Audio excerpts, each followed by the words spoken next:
दीन हक का जिसने डंका बजा दिया है, सिराते मुस्तकीम क्या सबको बता दिया। भटके हुओं को हक से आशना किया, इस्लाम के अलम को ऊंचा कर दिया। आ तुझको मैं बताऊं रज़ा ने क्या किया। कुफर को था जिसने हिला के रख दिया, बातिल को था जिसने बिल्कुल मिटा दिया।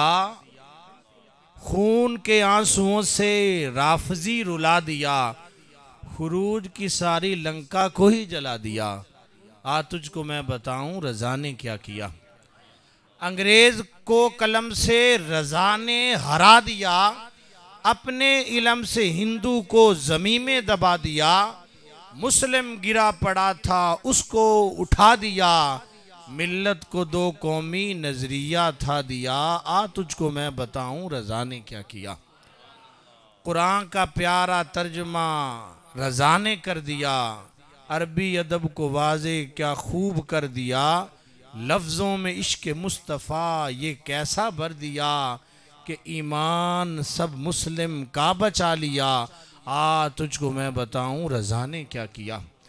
इल्म की ऐसी शम्मा को रज़ा ने जला दिया, रोशन जिससे सारा ज़माना कर दिया। लगे यूं के दीन का सब कुछ ही लिख दिया, मिल्लत को हजार कुतुब का तोहफा था दिया। फिर भी पूछते हो रज़ा ने क्या किया। लिखा 500 ने फतावा आलमगीरिया। एक फतावा लिखने के लिए कितने बंदे थे? 500 उलमा ने फतावा आलमगीरिया लिखा था। लिखा 500 ने फतावा आलमगीरिया, बादशाह ने उनसे तामुन था किया। बादशाह ने कहा था कि तुम सारे मिलके फतावा लिखो, जिसको फतावा आलमगीरिया कहा जाता है। आलमगीर बादशाह ने अपनी निगरानी में लिखाया। इधर देखें, लिखा 500 ने फतावा आलमगीरिया, बादशाह ने उनसे ताउन था किया। लेकिन यहां अकेले रज़ा ने कर दिया, 30 जिल्दों में फतावा लिख दिया। 30 जिल्दों में फतावा लिख दिया। फिर भी पूछते हो रज़ा ने क्या किया। तरीकत के सिलसिलों को यकसिमत कर दिया, सुन्नी को एक प्यारा मस्कन था दिया। झुके हुए सुन्नी का सरता उठा दिया, सुन्नी को जीने का सलीका सिखा दिया। फिर भी पूछते हो रज़ा ने क्या किया। साहिब बहारे शरीयत फैज़ रज़ा का था, मुहद्दिस आज़म भी थे फैज़े निगाहे रज़ा। उन्हीं से फैज़ पाके बने जलालुद्दीन शाह, फिर नजरे जलाल शाह ने जलाली बना दिया। फिर भी पूछते हो रज़ा ने क्या किया। हमदो सना के बाद निहायती वाजिबुल एहतराम ग्रामी कदर मुअज़्ज़ज़ व मुहतरम सामिन हज़रात, इस प्रोग्राम के अंदर अल्हम्दुलिल्लाह सादात कराम की कसरत है। हम इनसे फैज़ ले रहे हैं। मेरी दोनों जानब सादात कराम हैं। एक तरफ पीर तरीक़त राहबर शरीयत पीर सैयद अब्दुल शकूर शाह साहिब, और दूसरी तरफ पीर तरीक़त राहबर शरीयत हज़रत अल्लामा मौलाना पीर असगर अली शाह साहिब। उनके साहबजादगान हैं। इधर शाह साहब के भी साहबजादगान तशरीफ़ फरमाए। तो वैसे तो एक मेरे साथ ये ज़्यादती हुई है, वो ये कि मैंने इन बच्चों को पहले कहा था कि किबला शाह साहब चूँकि हमारे लिए काबिल एहतराम सैयदज़ादे भी हैं और बड़ी देर से हम इनकी रफ़ाकत में भी हैं, ये हमारे बहुत मुअज़्ज़ज़ और हमारे जो रहनुमाओं में शुमार होते हैं अल्हम्दुलिल्लाह शाह साहब। तो मैंने पहले तो इन्होंने जब मेरा नाम पहले लिखा शाह साहब का थोड़ा साइड पे लिखा, तो मैंने कहा शाह साहब का नाम ऊपर करे, मेरा नाम नीचे करे, हम सादात के नौकर हैं।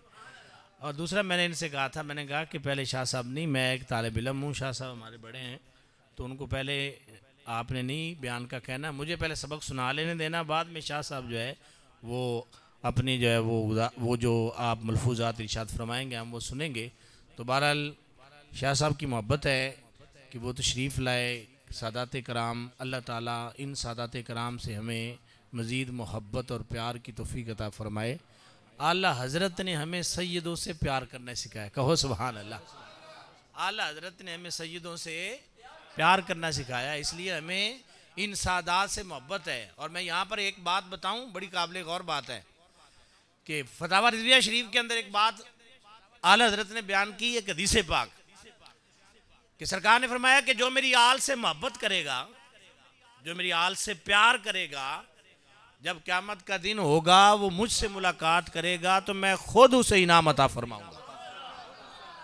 ये हदीस पाक आला हजरत रहमतुल्लाह अलैह ने फतावा रिजविया के अंदर जहाँ पे बयान की, मेरे पास निशानी लगी हुई है कि आला हजरत रहमतुल्लाह अलैह ने जब ये लिखा तो उसके बाद हदीस के बाद एक तशरीह लिखी।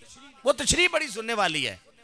आप फरमाते हैं कि सरकार ने फरमाया जो मेरे आल से मोहब्बत करेगा, मेरे बच्चों से प्यार करेगा, जो मेरी औलाद से प्यार करेगा, इनसे मोहब्बत करेगा, इज़ा लाकियानी, जब वो क़यामत में मुझसे मिलेगा तो मैं खुद उसे इनाम अता करूंगा। तो आला हजरत नीचे क्या लिखते हैं, कहते हैं साहिबो जब मिल ही लिया तो इनाम की क्या जरूरत है। इज़ा लाकियानी कि जब मिल ही लिया, एक है कि आप इनाम अता करेंगे, हमें इनाम की जरूरत ही नहीं पड़नी जब आपसे क़यामत के दिन मुलाकात हो जाएगी। तो ये है सादात का प्यार, हमें आला हजरत रहमतुल्लाह अलैह ने सिखाया। कहो सुभान अल्लाह। और अल्लाह ताला हमें ये मोहब्बत, ये प्यार, ये जो इश्क है आले रसूल के साथ, अल्लाह इसी मोहब्बत के साए में हमें जिंदा रखे, इसी मोहब्बत के साए में मौत अता फरमाए। और अल्लाह ताला जैसे आज ये हमारी सरपरस्तियां कर रहे हैं, हमारे दाएं बाएं बैठे हैं, ऐसे क़यामत के दिन भी ये हमें अपने साथ ही जन्नत में लेके जाए। सब कहो आमीन, सारे कहो आमीन। सामने मोहतरम, चंद मिनट की गुजारिशात हैं। अब चूंकि खिताब तो शाह साहब ने बड़ा पुरमग़ज़ फरमा दिया है, उसके बाद चंद गुजारिशात है मैं जो आपके सामने बयान करना चाहता हूँ। ये जो खित्ता है ना जिसको बर्रसगीर कहा जाता है, ये पाको हिंद का खित्ता बर्रसगीर, याद रखें, मैंने ये तफसीर कबीर के अंदर ये बात पढ़ी है, बिल्कुल पहले इस पारे की पहली जिल्द के अंदर, जहाँ पे हज़रत आदम अलैहिस्सलाम का जिक्र है, क़ाल रब्बुका लिल मलाइकति इन्नी जाइलुन फिल अर्दि खलीफा, यहाँ हज़रत आदम अलैहिस्सलाम का जिक्र है। वहाँ पे अल्लामा फ़खरुद्दीन राज़ी रहमतुल्लाह ने लिखा है कि जब अल्लाह ताला ने हज़रत आदम अलैहिस्सलाम को ज़मीन पे भेजा तो ये जो श्रीलंका के पहाड़ हैं, ये बरअज़म एशिया के अंदर ही आता है, उन पहाड़ों पे हज़रत आदम अलैहिस्सलाम उतरे और हज़रत अम्मा हव्वा जो हैं वो अरब की सरज़मीन पे उतरी। जब हज़रत आदम अलैहिस्सलाम उतरे तो हजर अस्वद भी उनके साथ था, एक असा उनके पास था। तो हज़रत आदम अलैहिस्सलाम यहाँ पर जब आए तो चूंकि इंसान कोई और नहीं था, हज़रत आदम अलैहिस्सलाम पहले इंसान है, हज़रत अम्मा हव्वा जो है अरब की सरज़मीन पे उतरी हैं, हज़रत आदम अलैहिस्सलाम यहाँ पे उतरे हैं। तो हज़रत इमाम फ़खरुद्दीन राज़ी रहमतुल्लाह अलैह कहते हैं कि हज़रत आदम अलैहिस्सलाम को यहाँ पे जब उतरने के बाद कुछ वाशत महसूस हुई, परेशानी महसूस हुई कि मैं यहाँ पे अकेला हूँ, कोई और नहीं है, और वो थोड़ी सी वाशत थी कि तने तनहा मुझे रहना पड़ेगा और तो यहाँ पे कोई है नहीं। तो खालिक़े कायनात ने हज़रत जिब्रील को भेज दिया, कहा कि ऐ जिब्रील जाओ आदम के कान में कहो अल्लाहु अकबर अल्लाहु अकबर अल्लाहु अकबर अल्लाहु अकबर अशहदु अल्ला इलाहा इल्लल्लाह अशहदु अल्ला इलाहा इल्लल्लाह अशहदु अन्ना मुहम्मदर रसूलुल्लाह अशहदु अन्ना मुहम्मदर रसूलुल्लाह। इमाम फ़खरुद्दीन राज़ी लिखते हैं कि जब अजान की आवाज हजरत आदम के कानों में पड़ी तो हजरत आदम ने मोहम्मद का नाम सुना, और ये वो नाम था कि जो हजरत आदम अलैहिस्सलाम को जन्नत में भी सुनाया गया, दिखाया गया, और अर्श के पाए पे भी दिखाया गया। हजरत आदम ने जब मोहम्मद का नाम सुना तो कहने लगे ये किसी और का देश नहीं, ये मेरे मोहम्मद का देश है, इसलिए मुझे यहाँ पर अब कोई परेशानी नहीं होगी क्योंकि यहाँ पे मोहम्मद के नारे लग रहे हैं। इसलिए इकबाल ने कहा था ना, इकबाल ने भी इस खित्ते की, ये जो खित्ते जिस खित्ते में हम रहते हैं, इसी की शान बयान करते हुए इकबाल ने अपना एक शेर लिखा है कि मीरे अरब को आई ठंडी हवा जहां से, मेरा वतन वही है, मेरा वतन वही है। हदीस पाक के अंदर ये बात मौजूद है कि महबूब अलैहिस्सलाम जब भी यमन की तरफ मुंह करके बैठा करते थे तो सरकार खुशबू सूंघा करते थे, मेरे मुस्तफ़ा करीम सल्लल्लाहु अलैहि वसल्लम ठंडी हवा भी महसूस करते थे। बाज़ औक़ात तो सरकार हदीस में है कि बटन भी खोलते थे कि इधर से ठंडी हवा आती है। सहाबा ने पूछा, या रसूल अल्लाह सल्लल्लाहु अलैहि वसल्लम, क्या वजह है कि जब इधर की तरफ मुंह करके आप बैठते हैं यमन की तरफ, तो इधर आप मुंह करके जब बैठते हैं तो आप खुशबू सूंघते हैं। तो हजरत इमाम अहमद रजा की मोहब्बत में बैठने वालों सुनो, मेरे मुस्तफ़ा ने क्या फरमाया। सरकार ने फरमाया, इन्नी ला आजिदू रिहल ईमान। ऐ मेरे सहाबा, इधर से मुझे ईमान की खुशबू आती है। और एक हदीस में इन्नी ला आजिदू नफ्सर रहमान, इधर से मुझे मेरे रब की खुशबू आती है। यानी रब इधर अपने जलवे और इधर मेरी मोहब्बत को बिखेर देगा। और इस तरह से इस कायनात के इस खित्ते पर सबसे पहले नारा रिसालत लगा। वो कोई और खित्ता नहीं, वो यही खित्ता है जिस खित्ते में आज आशिकाने मुस्तफा रह रहे हैं। अब ये है इसका बैकग्राउंड इस जगह का। लेकिन हुआ क्या? हुआ ये कि ये जो खित्ता है, इसकी मट्टी के अंदर भी अल्लाह पाक ने मोहब्बत मुस्तफ़ा रखी है। कहो सुभान अल्लाह। देखना, ये हमारे पास सहाबा कराम भी अगर तशरीफ लाए हैं तो बलोचिस्तान तक आए हैं, या ज्यादा से ज्यादा आप कह लें तो इधर जो है वो KPK एक जगह थी जहां पे जिसको लाहौर, छोटा लाहौर कहा जाता था, उस लाहौर तक सहाबा कराम यहां पे पहुंचे। ये जो सारा खित्ता है, अगर यहाँ के लोगों में इश्क़ मुस्तफ़ा सल्लल्लाहु अलैहि वसल्लम है तो अल्लाह का फजल है। इसमें अल्लाह के वलियों का किरदार है। कहो सुभान अल्लाह। इसमें दाता साहब का किरदार है, इसमें बाबा फरीद का किरदार है, इसमें हर तरफ हक्कुल वली हिंदुल वली का इधर फैजान है कि अल्लाह पाक ने, आज मैं चैलेंज से कहता हूं, हम में से कोई बंदा भी सदात को निकाल कर, क्योंकि सदात तो मेरे मुस्तफ़ा की औलाद है और सरकार सल्लल्लाहु अलैहि वसल्लम की आल है, ये अरब से आए हैं। बाकी जितने भी यहाँ पर हमारी कास्ट हैं, सारे अपने अपनी कास्ट के बड़ों को निकाल के देख लो। खुदा की कसम, अपनी तहकीक और अपनी रिसर्च करने के बाद जो तुम नतीजा निकालोगे तो वो यही निकलेगा, किसी को कलमा दाता साहब ने पढ़ाया है, हमारे बड़ों में से किसी को कलमा बाबा फरीद ने पढ़ाया है, और किसी को कलमा यहाँ पर गौसे आजम के वो खुलाफा जो गुजरात तक तशरीफ लाए, उन खुलाफा ने पढ़ाया है। इसलिए हम कह सकते हैं कि हमारे दिलों में जो इश्क़ मुस्तफ़ा पैदा हुआ, इसमें सबसे बड़ा किरदार अल्लाह के वलियों का है।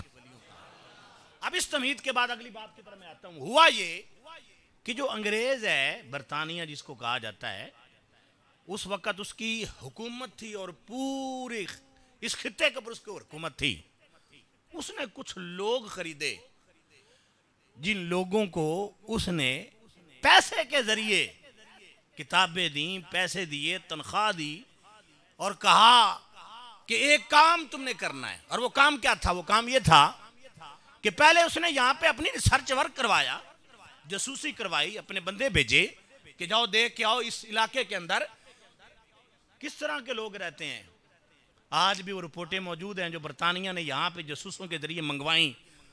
तो उन्होंने बरतानिया के जासूसों ने ये लिखा, इस खित्ते के अंदर ये कमाल है कि ये मदीने से दूर रहकर भी मदीने की बातें करते हैं, ये हर वक्त इश्क़ मुस्तफ़ा की बातें करते हैं, इनके दिलों में सरकार का प्यार है और ये नबी पाक सल्लल्लाहु अलैहि वसल्लम की मोहब्बत की खातिर जाने देने के लिए भी कुर्बान हो जाते हैं और तैयार हो जाते हैं। इसलिए बरतानिया के जासूसों ने ये बात कही कि अगर यहां पर तुम अपनी हुकूमत करना चाहो तो कोई रास्ता नजर नहीं आ रहा। फिर उसने सर जोड़कर बिठाया और बिठाकर उन तमाम के तमाम जासूसों से रिपोर्ट ली कि कौन सा तरीका ऐसा है कि जिसके जरिए यहां पर लोगों के दिलों के अंदर माज़अल्लाह माज़अल्लाह माज़अल्लाह सरकार का इश्क जो है वो निकाल दिया जाए। तो वो इकबाल ने भी ये कहा था ना कि उसने क्या किया, उसने रूह मोहम्मद इनके सीनों से निकाली है। ये रूह मोहम्मद जो इनके सीनों के अंदर मौजूद थी वो निकालने के लिए उसने कहा कि मिंबर को खरीदा जाए, मिंबर को खरीद के आप जो मर्जी करवा लें। याद रखें, फिर वही हुआ कि लोगों ने यहाँ पे फतवे दिए और वो फतवे किताबों के अंदर मौजूद हैं। आज हमारे लोग भी उस बात को मानने के लिए तैयार नहीं होते। हालांकि ये फतवे आज भी किताबों के अंदर मौजूद हैं। माज़अल्लाह नबी पाक सल्लल्लाहु अलैहि वसल्लम का ख्याल नमाज में आ जाए, नमाज टूट जाती है, इस तरह के फतवे मौजूद हैं। और आज भी किताबों के अंदर मौजूद है कि जितना इल्म नबी को होता है उतना तो पागल चूड़े चिमार को भी माज़अल्लाह होता है। ये किताबों के अंदर मौजूद था। ऐसे जमाने में रब को इस जमीन की मखलूक पे प्यार आया और अल्लाह पाक ने अहमद रजा को भेज दिया। अब देखें ना, तसव्वुर करें, शाह साहब जो फरमा रहे थे उम्र के लिहाज से, आला हज़रत पता क्या फरमाते हैं? आप फरमाते हैं जिस दिन नमाज मुझ पे फर्ज हुई, जिस दिन बोले बोले जिस दिन नमाज मुझ पे फर्ज हुई, वही दिन था कि मैंने पहला फतवा भी लिख दिया। कितनी उम्र होती है? शाह साहब बता रहे थे पौने 14 साल। ये जो पौने 14 साल है, बलूगत का वक्त भी वही है, दिन भी वही है, टाइम भी वही है। और पहले कलम के अंदर लिखने के बाद पहले दिन जो फतवा लिखा है वो भी बलूगत के बाद सबसे पहला फतवा आपने पहले दिन ही लिख दिया है, बालिग होने के बाद। तो ये कमाल कैसे पैदा हुआ? ये इंसानी कमाल नहीं है, ये कमाल है तो मेरे रब के फजल का कमाल है। और फिर आपने कितने उलूम पढ़े, और आप पता है क्या फरमाते हैं? आप फरमाते हैं कि मैंने सिर्फ 21 उलूम उलमा से पढ़े हैं, अपने वालिद मोहतरम से पढ़े, बाकी कुछ उलमा से पढ़े। बाकी फरमाते हैं जो 55 उलूम बाकी हैं, 21 उलूम मैंने पढ़े और बाकी 34 उलूम मैंने किसी उस्ताद के पास नहीं पढ़े, अल्लाह ने मुझे वैसे ही अता फरमा दिए। ये एक वसी मौजू है, ये मैं बयान नहीं करूंगा। मैं आपको अकायद के लिहाज से जो उन्होंने बातें की और लिखी हैं वो चंद अकायद आपके सामने बयान करता हूं। आपने ये फतवा रज़विया शरीफ की जो 29वीं जिल्द है, इसके अंदर आपने 10 अकायद बयान किए और उनमें से पहला अकीदा है उलूहियत का अकीदा। अल्लाह एक है। अल्लाह, सब बोले अल्लाह, आवाज से बोले अल्लाह एक है। आला हजरत रहमतुल्लाह अलैह फरमाते हैं सबसे पहले मुसलमान को चाहिए कि वो अकीदा उलूहियत को समझे भी और अकीदा उलूहियत के लिहाज से जो चीजें जरूरी हैं इल्म के लिहाज से उनको सीखे। कभी भी जिंदगी में अल्लाह की बेअदबी ना करे। अगर अल्लाह की बेअदबी करेगा तो उसका ईमान बर्बाद हो जाएगा। मिसाल के तौर पर अब देखें, लोगों ने किए, लोगों ने अपनी किताबों के अंदर लिखा इन्नल्लाह अला कुल्ली शैइन कदीर, बेशक अल्लाह ताला हर शय पर कादिर है। तो लोगों ने फतवे दिए कि अल्लाह झूठ पर भी कादिर है माज़अल्लाह। लेकिन मेरे इमाम का कलम चला तो मेरे इमाम ने कहा वो रब रब है। रब ने कायनात में हर किसी को वजूद, इल्म, सब कुछ रब ने अता फरमाया है। अगर रब का अदब नहीं करोगे तो बर्बाद हो जाओगे। उसकी एक मिसाल देखें जरा, कुरान मजीद के तर्जमे के अंदर मैं पढ़ रहा था कि सूरह रहमान की आयत है, अल्लाह फरमाता है या माशरल जिन्नि वल इंस, ए इंसानों और जिन्नों के ग्रोह, तुम इनिस्ततातुम, अगर तुम ताकत रखते हो तो तुम जमीन से निकल के चले जाओ, जमीन के किनारों से निकल जाओ, आसमान के किनारों से निकल जाओ। और आगे ला तनफुजूना इल्ला बिसुल्तान। अब यहां पे समझने की जरूरत है। आओ मैं तुम्हें बताऊं आला हजरत ने क्या किया, कहो सुभान अल्लाह। यहां पे बाकी लोगों ने क्या तर्जमा किया, ला तनफुजूना इल्ला बिसुल्तान, कि तुम नहीं निकल सकते जमीन और आसमान से मगर ताकत के साथ निकल सकते हो माज़अल्लाह। इसका माना क्या बनता है? माना यह बनता है कि ताकत के साथ क्या निकल सकते हैं। लेकिन मेरे इमाम का तर्जुमा सुनो, आपने क्या किया, कहें सुभान अल्लाह। आप फरमाते हैं ला तनफुजूना इल्ला बिसुल्तान। तर्जुमा किया, ए बंदो, ए इंसानों, ए जिन्नों, तुम जहां भी जाओगे रब की सल्तनत ही पाओगे। ला तनफुजूना इल्ला बिसुल्तान। उन्होंने सुल्तान का तर्जुमा किया कुव्वत के साथ, ताकत के साथ। लेकिन मेरे इमाम क्या कहते हैं, यहां कुव्वत और ताकत की बात ही नहीं, बंदे के पास ताकत है ही नहीं कि वो अल्लाह ताला के इस जमीन के निजाम से और आसमानों के निजाम से निकल सके। ला तनफुजूना इल्ला बिसुल्तान। ऐ लोगों, जहां भी जाओगे तुम और किसी की सल्तनत नहीं पाओगे, जहां भी जाओगे अपने रब की सल्तनत को ही पाओगे। कि ताकत की बात ही नहीं है, ये तो सल्तनत की बात है। सुल्तान को ताकत से यहां पर तर्जमा ना करो, बल्कि अल्लाह की सल्तनत का तर्जमा करो, इसमें अदब है, एहतराम है। और फिर माकरू मकर अल्लाह, यहाँ पे मिसालें दी जाती हैं। तर्जमा क्या किया उन्होंने, माकरू, काफरों ने मकर किया, माकर अल्लाह, माज अल्लाह, माज अल्लाह, ये उनका तर्जमा बता रहा हूँ। उन्होंने कहा जी अल्लाह ने भी मकर किया, लेकिन मेरे इमाम ने क्या लिखा, मेरे इमाम कहते हैं वह मकरू मकर अल्लाह, लोगों ने मकर किया और अल्लाह ने खुफिया तदबीर फरमाई। तर्जमे से ही पता चल रहा है कि उलूहियत की शान है। शान उलूहियत को आला हजरत इमाम अहमद रजा फाजिल बरेलवी रहमतुल्लाह अलैह लोगों को समझा रहे हैं कि अल्लाह की बेअदबी ना करना, अगर बेअदबी करोगे तो बर्बाद हो जाओगे। अब दूसरा अकीदा जो इमाम साहब ने बयान किया वो है अकीदा रिसालत। या मैं आपको एक बड़ी दिलचस्प बात बताता हूं कि जो मेरे इंग्लिश लैंग्वेज कोर्स जब मैं कर रहा था, बीए भी कर रहा था, तो हमारे एक टीचर थे, इंग्लिश के प्रोफेसर थे। उस वक्त वो कंजुल ईमान का तर्जमा इंग्लिश में कर रहे थे, बड़े पढ़े लिखे आदमी थे। उन्होंने एक बात बताई, वो मैं आपके साथ शेयर करता हूं और आप पता देखें, इससे आपको पता चलेगा कि आला हजरत रहमतुल्लाह अलैह का कमाल क्या है। वो कहने लगे कि हमारे यहाँ पर एक बंदा था कि जो जर्मनी चला गया, वहाँ पे एक बंदे से उसकी मुलाकात हुई, उसके हाथ में कुरान मजीद की तफसीर थी, तफहीमुल कुरान, ये मौदूदी ने लिखी है, तफहीमुल कुरान। तो वो बंदा जो यहाँ से गया था ना, हमारा मुसलमान भाई, वो कहने लगा कि आपके हाथ में तफसीर है, इंग्लिश में बात की, आर यू मुस्लिम, क्या तुम मुसलमान हो? तो आगे से उसने जवाब दिया, I am not Muslim and I will not accept your religion. कहते मैं मुसलमान हूं भी नहीं और मैं इस्लाम कबूल भी नहीं करूंगा। इन बच्चों को चुप कराए या इनको बाहर भेज दें। ए बच्चों चुप करके बैठो या बाहर चले जाओ। सुने जरा, बड़ी काबिल गौर बात है। कहने लगा कि उससे पूछा कि क्या तुम मुसलमान हो? वो कहने लगा कि नहीं, मैं मुसलमान हूं भी नहीं और मैं कभी इस्लाम कबूल भी नहीं करूंगा। तो कहते इस मुसलमान भाई ने उससे पूछ लिया, you have holy book of wisdom and you are not Muslim, you are not Muslim, कि आई कांट अंडरस्टैंड, कि मैं ये बात समझ नहीं सकता कि तेरे हाथ में कुरान की तफसीर है और तू कहता है मैं मुसलमान नहीं हूं। ये कुरान तो पढ़ के बंदे मुसलमान हो जाते हैं, तो क्या तुमने कुरान पढ़ के इस्लाम कबूल नहीं किया? तो आगे से सुने वो क्या कहता है। कहता आई am not Muslim because of this book. कहता इसी किताब ने तो मुझे मुसलमान नहीं होने दिया, माज़अल्लाह।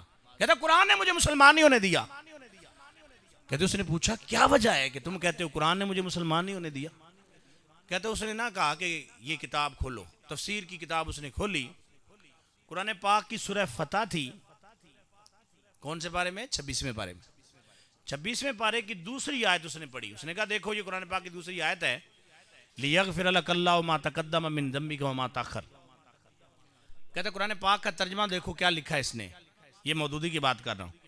तर्जमा उसने ये लिखा कि बेशक हमने आपको फ़तेह मुबीन अता फरमाई, ये मौदूदी का तर्जमा है। ए नबी हमने आपको फ़तेह मुबीन अता फरमाई ताकि अल्लाह ताला तुम्हारे अगली पिछली ख़ताओं को माफ़ करे, माज़अल्लाह। ये तर्जमा मौदूदी का था। वो कह लगा आई am not Muslim because of this. कहता है इस आयत ने मुझे मुसलमान ही नहीं होने दिया। क्या लगा दिस इज योर प्रॉफिट हज़रत मोहम्मद सल्लल्लाहु अलैहि वसल्लम, ये तुम्हारे नबी की बात हो रही है ना, ये तुम्हारे नबी के बारे में according to your translator your prophet was sinner before a clear victory. कहता है फतेह मुबीन से पहले तुम्हारे नबी गुनाहगार थे, फतेह मुबीन से पहले, क्योंकि कुरान की आयत है, फतेह मुबीन से पहले according your translator, according your scholar, your prophet was sinner before a clear victory, कि एक फतेह मुबीन से पहले वो गुनाहगार थे, फतेह मुबीन के बाद अल्लाह ने उनके गुनाहों को माफ किया। कहते हैं ये तुम्हारे नबी के बारे में कुरान का तर्जमा है। और कहने लगा हमारे नबी ईसा अलैहिस्सलाम है, उनके बारे में हमारा ये अकीदा है कि ईसा अलैहिस्सलाम को अल्लाह पाक ने ये शान अता की थी, ये ईसाइयों का अकीदा है। आपने देखा होगा कि वो सलीब पहन कर फिरते हैं, ये सलीब उनके पास एक निशानी है, उनके अकीदा है कफ़ारा की। अकीदा कफ़ारा उनका क्या है कि वो कहते हैं कि ईसाई कहते हैं कि ईसा अलैहिस्सलाम ने एक दिन अपने बाप माज़अल्लाह रब से बात की, ये उनका अकीदा जो ईसाइयों का। तो रब ने कहा कि मैं तो इंसानों को अजाब दूंगा। तो आगे से बेटे ने बाप को कहा, ईसा अलैहिस्सलाम ने रब को कहा कि तू इनको क्यों अजाब देगा या अल्लाह, ऐ मेरे बाप, तू इस तरह कर कि तू मुझे सूली पे चढ़ा दे, इन्हें बचा दे ताकि बंदे बच जाएं। ये ईसाइयों का कीदा है। वो कहने लगा एक तरफ हमारे नबी ईसा अलैहिस्सलाम के बारे में हमारा कीदा है कि हजरत ईसा अलैहिस्सलाम was innocent and Holi from since, कि ईसा अलैहिस्सलाम गुनाहों से पाक थे और ईसा अलैहिस्सलाम जो है वो मासूम थे। और तुम्हारे नबी के बारे में ये कुरान का तर्जुमा ये है कि मादला वो गुनाहगार थे। तो बताओ, ये एक तरफ गुनाहगार नबी हो, दूसरी तरफ गुनाहों से पाक नबी हो, तो बताओ फिर किसका कलमा पढ़ना चाहिए? कहते मैं बड़ा परेशान हुआ और बात भी ऐसी थी। ये सवाल है, ईसाइयों का सवाल है कि तर्जुमा अगर ये किया जाए कि मादला तुम्हारे अगले पिछले गुनाहों को माफ कर दिया जाए, मादला नबी के, अगर नबी गुनाहगार होगा तो उम्मत का क्या बनेगा? कहते मैं बहुत परेशान हुआ, मैं वापस आ गया और वापस आके मैंने यहाँ पे लोगों से बात की। मैंने कहा कि ये तर्जुमा है, ये तर्जमे से ही हमें जो है माज़ल्ला दीन से दूर किया जा रहा है। कहते एक से बात की, दूसरे से की, दरियाबादी का तर्जमा उठाया, थानवी का तर्जमा उठाया, जितने उर्दू तर्जमे हुए थे इस पाकिस्तान हिंदुस्तान के सारे में देखता गया, लेकिन मुझे समझ ना आई। किसी ने खता का तर्जमा किया, किसी ने गुनाह का तर्जमा किया, किसी ने गलती का तर्जमा किया। कहते आखिरकार मैंने एक बंदे से बात की तो उसने कहा कि अपना बेड़ा गर्क ना कर, अगर तर्जमा पढ़ना है तो कंदुल ईमान को पढ़ ले। अब सुनना जरा आला हजरत क्या कहते हैं, इन्ना फतहना लका फतहम मुबीना लियगफिर लकल्लाहु मा तकद्दमा मिन ज़ंबिका व मा ताखर। ए महबूब, हमने आपको फतेह मुबीन अता फरमाई ताकि अल्लाह ताला तुम्हारे सबब से तुम्हारे अगलों के और तुम्हारे पिछलों के गुनाहों को माफ फरमाए। क्या महबूब, आप गुनाहगार नहीं है, बल्कि आपकी वजह से अल्लाह अगलों के गुनाहों को भी माफ करेगा, पिछलों के गुनाहों को भी माफ करेगा। कहता दूसरी बात उसने मुझे जो कही, कहने लगा कि मुसलमानों तुम्हारे मुताबिक ईसा अलैहिस्सलाम कहाँ है? तो हमारा अकीदा है कि ईसा अलैहिस्सलाम चौथे आसमान पे हैं। ये हमारी किताबों के अंदर भी है, बल्कि कुरान की आयत है बर्रफ़अहुल्लाह, कि अल्लाह ने उन्हें उठा लिया, अल्लाह ने उन्हें बोले। हमारा अकीदा है कि हज़रत ईसा अलैहिस्सलाम को सूली पे नहीं चढ़ाया गया था। कुरान कहता है वमा क़तलूहु वमा सलबूहु वलाकिन शुब्बिह लहुम, कि ईसा अलैहिस्सलाम को सूली पे नहीं चढ़ाया गया था, अल्लाह पाक ने ईसा अलैहिस्सलाम को उठा लिया। हाँ, ईसा अलैहिस्सलाम के मुशाबे एक और बंदे को उन्होंने सूली पे चढ़ाया। हमारा अकीदा है कि हज़रत ईसा अलैहिस्सलाम कहाँ पर हैं? चौथे आसमान पे हैं। अब वो ईसाई क्या कहते हैं?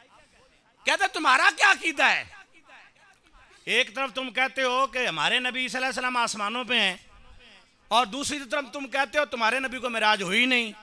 और ये लिखा है इन्होंने, मौदूदी ने लिखा कि नहीं मिराज हुई, सोए सोए हुई और यहीं पर हो गई, अल्लाह की बारगाह में नहीं गए। कईयों ने लिखा सर सैयद ने तो सिरे से इनकार ही कर दिया, उसने कहा ये हो ही कैसे सकता है कि इंसान ऊपर चला जाए, ये कैसे हो सकता है कि एक इंसान ऊपर जाए। लेकिन कुर्बान जाए इमाम अहमद रज़ा तेरी शान पर। एक तो ना कसीदा मिराजिया लिखा है, मैं वो बात नहीं करता। आप क्या फरमाते हैं? आप फरमाते हैं लतरकबुन्ना तबकन अन तबक। अल्लाह पाक ने कुरान में फरमाया है कि महबूब आप ऊपर की तरफ चढ़ते गए और चढ़ते गए, और कितने चढ़े, अल्लाह की बारगाह में कहां तक पहुंचे। क्या फरमाते हैं? फकाना काबा कौसैनी औ अदना, कि अल्लाह पाक ने इतने करीब बुलाया कि 2 तीर के कमानों से भी ज्यादा करीब मुस्तफा अल्लाह की तरफ चले। अब वो कहने लगा ये 2 अकीदे ईसाइयों के दोनों इतराज हम पर होते हैं। एक ये इतराज होता है कि तुम्हारे कुरान के तर्जमों के अंदर नबी को माज़ल्ला गुनहगार कहा गया, और दूसरा ये है कि तुम्हारे नबी के बारे में लोग कहते हैं कि वो मिराज पर नहीं गए, और ये किताबों में लिखा गया कि इंसान कैसे ऊपर जा सकता है। मेरे इमाम कहते हैं अरे जा इसलिए सकता है कि अल्लाह ने इस जहां की भी उन्हें जान बनाया है, आसमानों की भी उन्हें जान बनाया है। आसमान वाले तस रहे थे कि मुस्तफ़ा तशरीफ लाएं, अल्लाह ने उनको भी ज़ियारत करवाई कि मेरे महबूब आ गए हैं। और रही ये बात कि ये कैसे हो सकता है कि कुंडी भी हिलती रही जनाब, बिस्तर भी गर्म रहा, तो मेरे इमाम कहते हैं वो जो न थे तो कुछ न था, अगर वो न हो तो कुछ न हो, जान है वो जहान की, जान है तो जहान है। ये दोनों अकीदे कुरान मजीद से साबित हैं। और मेरे इमाम ने जब ये दूसरा अकीदा बयान फरमाया ना, तो पता क्या लिखा? अकीदा सानिया, सबसे आला सबसे औला। यानी अकीदे के ऊपर यह लिखा है कि जब तक बंदे का यह अकीदा ना बने कि मुस्तफ़ा सबसे आला और सबसे औला, जब तक यह अकीदा ना बने तो बंदा मोमिन ही नहीं होता। मोमिन होता तब है जब सबसे आला वो मुस्तफ़ा को मान लेता है। और आगे देखें कितनी प्यारी बात कही, फरमाने लगे, ये सुनना जरा, फरमाते हैं बे उनके वास्ते कि खुदा कुछ अता करे, आशा गलत गलत ये हवस बेबसर की है। कहते हैं कि जो कुछ किसी को मिला है वो मुस्तफा के सदके मिला है। और फिर आगे अकीदा क्या बयान करते हैं, साथ ही फरमाया बे उनके तवस्सुल के मांगे भी नहीं मिलता, बे उनके तवस्सुल के मांगे भी नहीं मिलता, बे उनके तवस्सुल के पुरसिश है ना सुनवाई है, कि अल्लाह भी तब सुनता है जब मुस्तफा का वसीला दिया जाता है। और आखिर क्या कहने लगे, मैं तो मालिक ही कहूंगा कि हो मालिक के हबीब, यानी महबूबो मुहिब में नहीं मेरा तेरा। ये आला हजरत ने सरकार का अकीदा, सरकार के बारे में अकीदा, ये काफी लंबा है। ये बयान फरमाया कि सबसे बड़ी जात अगर कायनात में रब के बाद है तो मेरे मुस्तफ़ा करीम सल्लल्लाहु अलैहि वसल्लम की जात है। अब एक और अकीदा सुना के, चूंकि वक्त बहुत हो चुका है, अपनी बात को इख्तिताम की तरफ लेके जाता हूँ। जो आज शुकूक व शुबात हैं और काफ़ी लोगों के जहनों के अंदर लोग ख़राब करने की भी कोशिश कर रहे हैं, वो ये है, वो अकीदा है अकीदा सहाबा और अकीदा अहले बैत। अहले बैत के बारे में जो अकीदा है और सहाबा के बारे में अकीदा, बाकी सारी बातें तो अपनी जगह पे हैं, लेकिन दो बातों का ये जवाब जो आला हज़रत ने यहाँ पर दिया बड़ा खूबसूरत है। ये सुने ज़रा, और मैं अपनी बात को इख्तिताम की तरफ लेके जाता हूँ। आप फरमाते हैं कि ज़्यादा लोग परेशान होते हैं उस वक़्त के जब सहाबा के झगड़े देखते हैं। एक तरफ हज़रत अलीउल मुर्तज़ा शेर खुदा हैं, एक तरफ हज़रत आयशा सिद्दीक़ा हैं, हज़रत अमीर मुआविया हैं। ज़ाहिर बात है कि ये इनको कोई जुटला तो सकता नहीं, तरीक़े इस्लाम के अंदर ये बात मौजूद है कि आपस में इख्तलाफात हुए, लेकिन आला हज़रत क्या फरमाते हैं? आप फरमाते हैं लोगों, एक तरफ है आयशा सिद्दीक़ा बिनते सिद्दीक और एक तरफ है हजरत अलीउल मुर्तज़ा शेर खुदा। और क्या फरमाते हैं?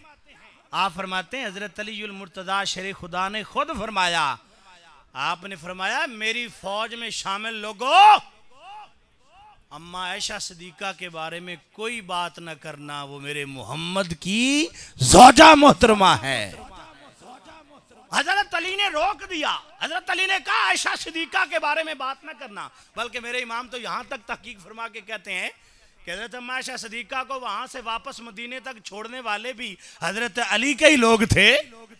क्या मोहब्बत और क्या प्यार का अंदाज है कि बात करने से भी रोक दिया। दूसरी बात, एक तरफ हजरत अलीउल मुर्तज़ा शेर खुदा, दूसरी तरफ हजरत तलहा, हजरत जुबैर और हजरत मुआविया, तीनों का जिक्र करके आप क्या फरमाते हैं? आप फरमाते हैं तलहा के बारे में सरकार ने फरमाया, ए तलहा ये जिब्रील तुझे सलाम करने आए हैं। कह दे सुभान अल्लाह। ए तलहा ये जिब्रील तुझे सलाम करने के लिए आए हैं और ये कह रहे हैं कि जब क़यामत की होल नाकी होगी अपने आप को अकेले ना समझना, जिब्रील तुम्हारे साथ होगा। और दूसरे हजरत अमीर मुआविया की फौज में हजरत जुबैर थे, उनके बारे में फतावा रिज़विया में क्या लिखा है? कहते हैं कि उनके बारे में यह लिखा हुआ है कि सरकार ने फरमाया कि ए जुबैर, जिब्रील कह रहे हैं कि जब क़यामत के दिन जहन्नम की चिंगारियां उड़ रही होंगी तो तेरी तरफ वो चिंगारियां नहीं आएंगी, क्योंकि जिब्रील वहां पे खड़े होंगे। उस फौज में हजरत तला भी हैं, हजरत जुबैर भी हैं और तीसरे हजरत अमीर मुआविया हैं। क्या लिखा? ये लिखा मौलिदुहु बि मक्का व मुहाजिरुहु तैबा व मुल्कुहु बि शाम, कि अल्लाह पाक ने तौरात के अंदर ये हुक्म इरशाद फरमाया था कि बाद में मेरा नबी आएगा जिसका नाम मोहम्मद होगा, वो पैदा मक्का में होगा, हिजरत करके मदीने जाएगा, लेकिन उसकी बादशाहत शाम में होगी। उसकी बादशाहत कहां पे होगी? शाम में होगी। तो फतावा रिजिया के अंदर यह लिखा हुआ है कि बताओ, अगर इस सरकार की शान को माना जाए कि उनकी हुकूमत कहां पे होगी, और माना जाए, और मानना जरूरी भी है क्योंकि अल्लाह का हुक्म है। तो रात में किसने? रब ने हुक्म दिया कि मेरे नबी की ये शान होगी, वो मक्का में पैदा होंगे, हिजरत करके मदीने जाएंगे, और उनकी जो सल्तनत है, बादशाहत है, एक है खिलाफत, खिलाफत मदीने में होगी, बादशाहत शाम में होगी। तो आपने यहां पे लिखा कि वहां पे अगर सल्तनत है तो अमीर मुआविया की है, जिसको मेरे नबी की शान बयान करके हदीस और तौरात के अंदर ये बयान किया गया है कि सरकार की सल्तनत के बारे में अगर बात करोगे तो ज़ाहिर सी बात है वो सल्तनत तो मुस्तफ़ा की है ना, जो हजरत अमीर मुआविया की है। उस सल्तनत को रब ने मुस्तफ़ा की सल्तनत कहा है। और यहां बड़ा प्यारा जुमला बोला, फरमाया ए खारजियो नासबियो, तुम्हें रदी अल्लाह अन्हुम व रदू अन्हु का हुक्म कभी नहीं नजर आता। और आला हज़रत कहते हैं क्या तुम्हारे कान में कोई ये कह के गया है कि अल्लाह उनसे राजी है, वो अल्लाह से राजी है? किन की शान है भला? बोलो किन की शान है? साहबा की, कि अल्लाह उनसे राजी है और वो अल्लाह से राजी है। तो आला हज़रत लिखते हैं क्या अल्लाह ने तुम्हारे कान में किसी फरिश्ते से ये कहलवा दिया है कि साहबा को मानना है तो तला को छोड़कर, जुबैर को छोड़कर और अमीर मुआविया को छोड़ के मानना? क्या तेरे कान में किसी ने ये आके कहा है कि इनको साहबी नहीं मानना? आला हज़रत फरमाते हैं हमें तो यकीन है रब के कुरान पर, अल्लाह ने फरमा दिया सहाबा रब से राजी हैं और रब सहाबा से राजी है। ये बात। और अगली बात एक जो आजकल बड़ा मरज है वो ये है कि कहते हैं नहीं जी देखो ये जो तुम नंबरिंग करते हो ना ये दुरुस्त नहीं है। आला हज़रत क्या फरमाते हैं?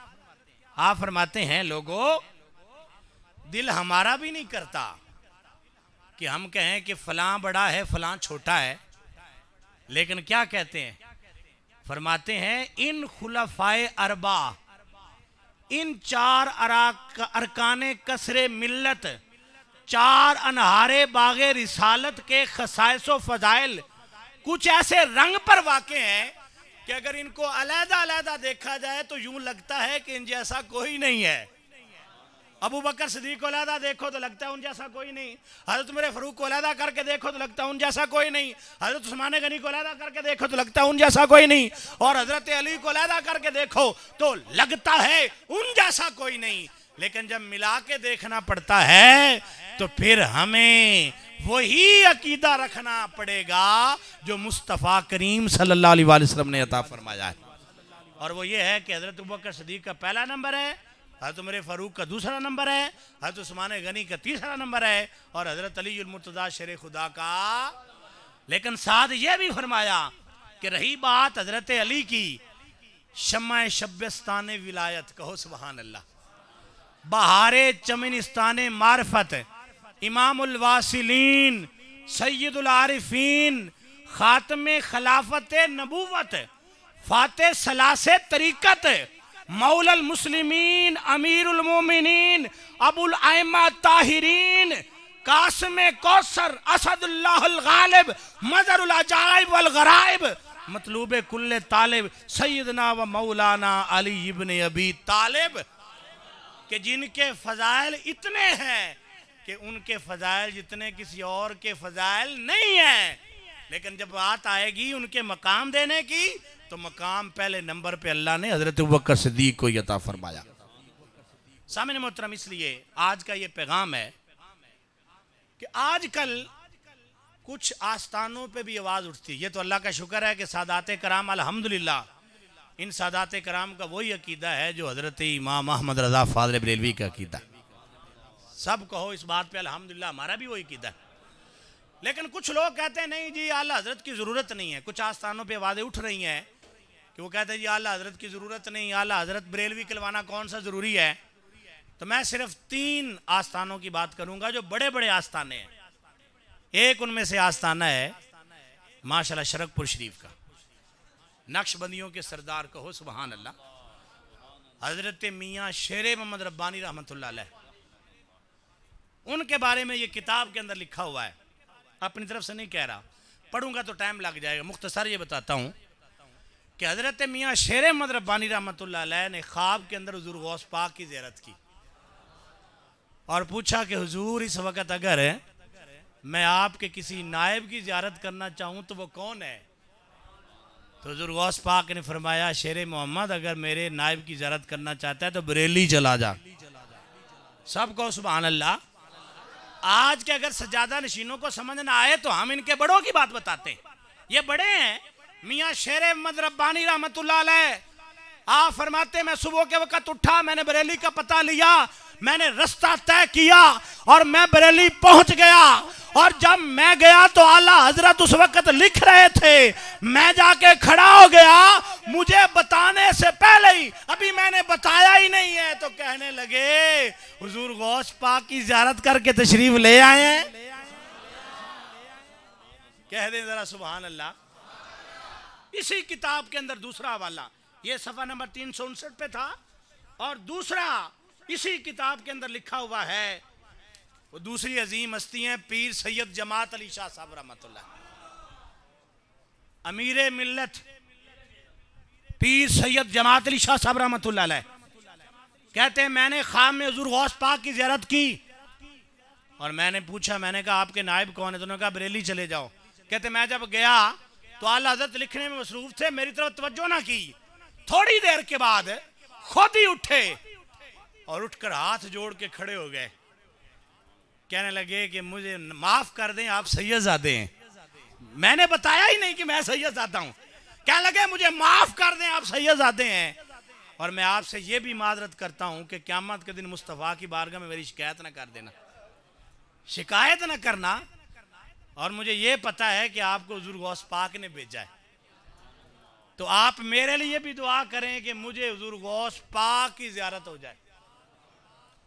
मोहब्बत है, नायब है। अगली बात है, शाह साहब ने फरमाया कि इमाम अहमद रजा हाथ करें, मैं आपके हाथ चूमना चाहता हूं।